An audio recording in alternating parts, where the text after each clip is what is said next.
Hey there! In this video, I'm going to show you how to create an interaction with iSpring Suite. Interactions are a great way to create deeply interactive online content for your e-learning courses without having to know any programming. All interactions are published to HTML5 format, which looks great on a desktop or laptop computer, tablet, or smartphone. Let's get started. Let's get started by opening iSpring Suite. Then head on down to Interactions. Now choose Create. You can choose from 14 different interaction templates to present information, like steps, a guided image, a hotspot, and much more.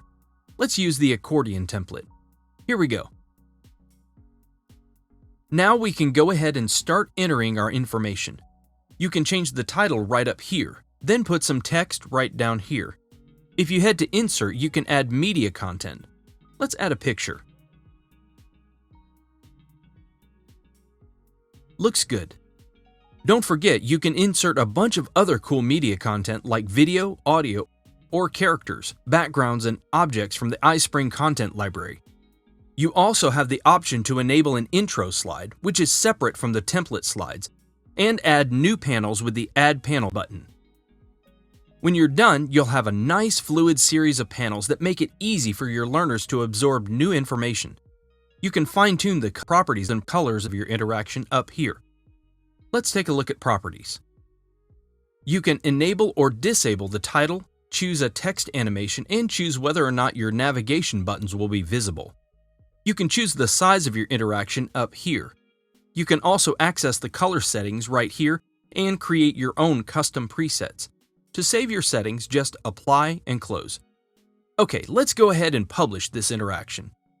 You can save it directly to your computer in HTML5 format, upload to iSpring Space, which is an online space for teamwork and collaboration on courses, to iSpring Learn LMS, or create a package for uploading to another LMS using one of the supported LMS standards like SCORM or XAPI.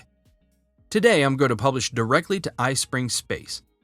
I'll name my interaction and choose what project I'd like to upload it to. Now select Publish. Once the upload is complete, select Manage Content to be automatically redirected to your iSpring Space account and view your course.